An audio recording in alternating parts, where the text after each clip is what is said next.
My Govanen. Welcome to the Tolkien Lore Channel.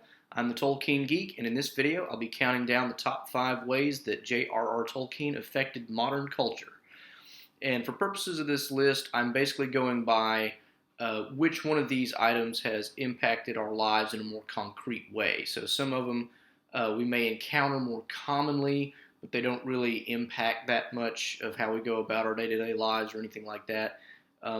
And there's some that may be more abstractly important in some ways, but that doesn't mean they'll be higher up either. It has more to do with the concrete impact that these items have on our lives.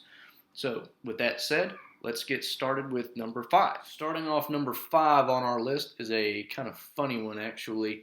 You may note that the plural of dwarf is dwarves, but did you know that you're wrong?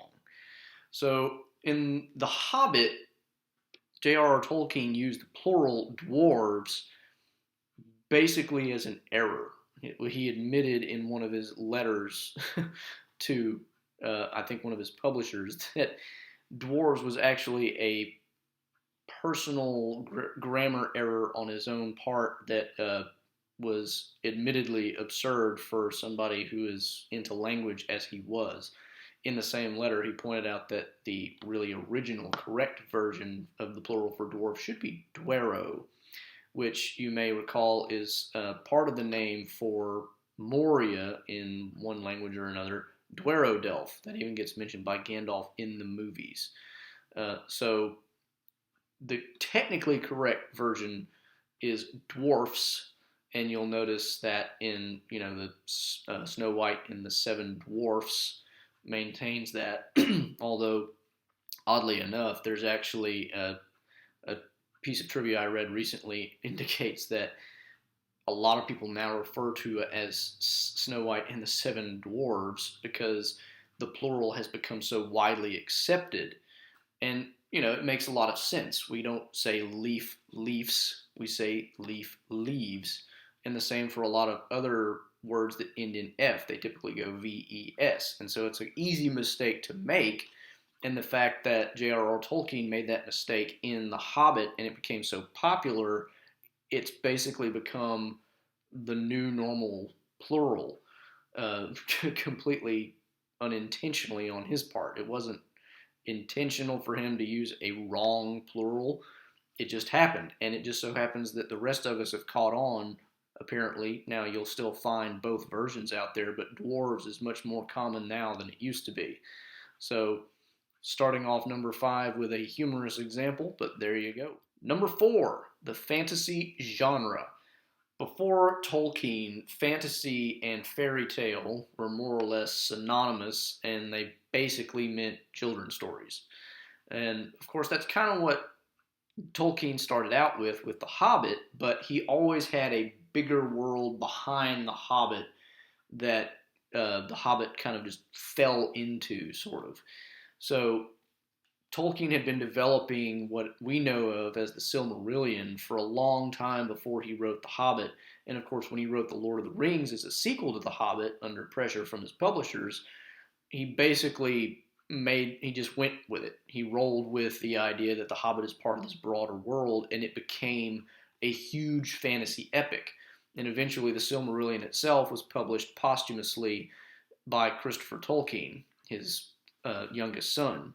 So the effect that this has had on the fantasy genre in general is that we now see fantasy books lining the shelves at bookstores, not for children, although some of them can be for children or even young adults, but they're written for adults. They're not considered nursery rhyme tales or that sort of thing anymore. They're actually considered a legitimate area of, fantasy, fiction that anybody of any age can enjoy. And in fact, Tolkien would be really happy about that aspect of how he's affected the world, because his view was that is the proper audience for a fantasy tale, because in his view, fantasy is a means of teaching you truths about the world without banging them over your head. So, whereas C.S. Lewis wrote in a style that you really can't miss a lot of his messaging, the messaging in Lord of the Rings is anything but explicit. There's a lot of stuff you can derive out of Lord of the Rings and other fantasy stories that do teach lessons, but they don't teach them to you directly. They're not preaching. They're teaching you some kind of truth through the storytelling in a very indirect way. And he thought that that was a lot of the purpose behind fantasy, was to convey those truths. And that's why he thought that they were for adults, really, because the younger mind is not going to grasp as much of that kind of messaging as an adult will. So that is a much more significant way in which Tolkien has changed the culture. He's made fantasy something that anybody can enjoy without being embarrassed. You don't see somebody walking around reading a fantasy novel going, oh, I hope nobody's watching while I'm reading this. They're going to think I'm some kind of juvenile. That doesn't happen. Whereas in his day, before he wrote Lord of the Rings, it probably would have. So that's why it hits number 4 on my. Number 3, geek culture in general. And this is kind of it follows fantasy because it actually takes a lot of the meaning from the fantasy genre too. Geek culture in general has become a lot more Tolkien-esque as a result of Tolkien's work. I mean, you can see things in video games that come directly from Tolkien. You can find Mithril everywhere. You can find, Dungeons and Dragons is basically Tolkien on paper. You're playing a Tolkien-esque world with Tolkien-esque characters all over the place. And part of that is, elves, for instance. We used to think of elves as little bitty sprightly things flying around amongst the flowers, whereas Tolkien made elves into, basically humans, but just a little bit different. They're a much more powerful race of beings than the little bitty fairies that we tend to think of in nursery rhymes. And so that and a lot of other things in geek culture, which is becoming more and more common amongst the broader culture as a whole, you'll see a lot of things in the broader culture now that would have just 10 or 20 years ago would have been considered, oh, that's just a geeky thing. That's, geeks are weird. And it's becoming more and more common for those things to make their way into the mainstream. And because of that, we're seeing a lot of things from Tolkien's world make their way into the mainstream via other means. Video games, board games, the fantasy genre, all kinds of ways in which things that Tolkien started or resurrected are now becoming much, much more commonplace. And that is probably also something that he would be fairly happy about because it does get people to think in ways that they don't necessarily think otherwise. So that's why it's number 3 on my list. Number 2 on my list is C.S. Lewis. Wait, what? C.S. Lewis? Okay, the reason C.S. Lewis makes this list is because he was a good friend of Tolkien, of course, but Tolkien was the one who actually convinced Lewis, well, not just Tolkien, but Tolkien was a big part of it. Tolkien helped convince Lewis to convert to Christianity. Lewis had been a Christian, he'd been baptized Christian in his youth. He'd fallen away in his adolescence and then remained atheist for many years. And then Tolkien and Hugo Dyson eventually convinced him to return to the Christian faith. And the reason that has a huge impact on our culture is if that hadn't happened, Lewis wouldn't have had the impact he had on our culture. And by that, I mean the Chronicles of Narnia series. If you've read the Chronicles of Narnia, and particularly The Lion, Witch, and the Wardrobe, and you don't realize that's a Christian story, you need to read it again. Whether you agree with that or not, it's still a huge impact on our culture because the Chronicles of Narnia have become hugely popular. They've been made into movies themselves recently. And not only his fiction, and the Narnia series isn't even the only piece of fiction that he's written since he was converted back to Christianity, but he's also written a lot on Christian apologetics. In fact, if he hadn't written Narnia, that would be what he was most well known for. And indeed, it was what he was most well known for, for a good chunk of his life until he wrote the Chronicles of Narnia series. So he would actually, during World War II, for instance, he would actually teach a lot of the military members about Christianity and, that kind of thing. He's written several books on Christian apologetics.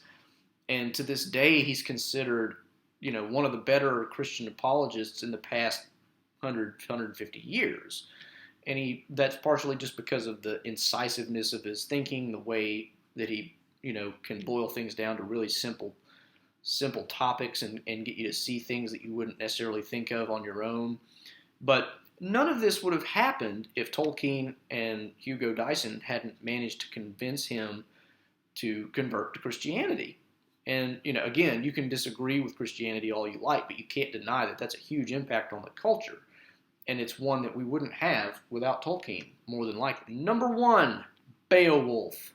If you don't know much about Beowulf, then you probably haven't been through a college English course. If you go through English courses in college and get any kind of fiction or any kind of English literature type, and by English I mean British English, not the language English, but if you go through and get any of that stuff, you're going to run into Beowulf at some point. Before Tolkien, probably not. Before Tolkien, a lot of people were very dismissive of Beowulf and a lot of the other old stories, especially the ones with dragons. And part of that was because nobody really seemed to know what to do with them. And that goes back to the whole issue of fantasy being for adults. Tolkien recognized that the dragons and the other monsters in these stories had a real meaning, and they were important to these stories. They weren't just plot devices. They weren't just for the fun of it. They weren't there just as window dressing. They meant something. And he actually wrote an essay on this called "The Monsters and the Critics," and I'll have a link to that in the description below. It's a really fascinating essay because he's basically explaining this is why Beowulf is important. And he spends a lot of his time on Beowulf in that essay. It's basically about Beowulf, really. And he also helped translate Beowulf and stuff like that. So because of Tolkien, we now study Beowulf. I mean, if it hadn't been for him, we might, there would be some people who would still study Beowulf because it would be a much more niche area of study. So it's not something we encounter in our everyday lives, but it's a pretty big deal. And it's a big deal for anybody that goes through college and studies English. It's a big deal for anybody who's just interested in literature generally, because if it wasn't for Tolkien, we'd be missing out on this really important piece of literature from our past. And that's why it's number 1 on my list. So there's my top 5 ways Tolkien influenced culture. If you're interested in learning more about Tolkien or some of his works and derivative products and stuff like that, subscribe to my channel below, or you can follow me on Twitter at JRRTlore. I'll also have links in the description below for all the works that I mentioned, The Hobbit, Beowulf, and some others, and I'll put some links in for some of Lewis's works that I mentioned as well. So check those out if you're interested, and I hope to see you next time.